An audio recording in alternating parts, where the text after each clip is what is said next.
ওয়ালাইকুম সালাম রহমতুল্লাহ। আলহামদুলিল্লাহ ভাই, আপনি ভালো আছেন? আর মাছ ভাইয়া এখানে আছে প্রতিটা 3 পিস মাছ দেখা যাচ্ছে, 3টা মাছ কেজির উপরে আছে। এগুলো কেজি বিক্রি হয় 1200 টাকা করে। তারপরে আছে বোয়াল মাছ, নদীর বোয়াল। বোয়াল আপনার 750 টাকা করে বিক্রি করা হয় কেজি হিসেবে। হ্যাঁ, এখানে বিভিন্ন সাইজের ইলিশ আছে, বিভিন্ন দামের ইলিশ আছে। এই যেমন এই একটা আছে 3 পিসে কেজি 1100 টাকা। এই হচ্ছে আপনার 2000 টাকা কেজি। এটা হলো গিয়ে আপনার 2500 টাকা। আর এই যেটা সর্বশেষ বড় যে ইলিশটা দেখছেন, বড় ইলিশটার দাম হচ্ছে আপনার 3500 টাকা কেজি।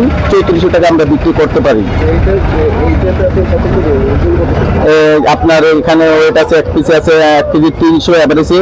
প্রতিটা কেজির উপরে আছে। হ্যাঁ, 1 কেজি 300 প্লাস। এটা কেজি 3500 টাকা করে রাখা যায়, 3400 টাকা আর কি বিক্রি। জি, সরকারি ফেরিঘাট, ভান্ডারিয়া, পিরোজপুর জেলা, সরকারি ফেরিঘাট।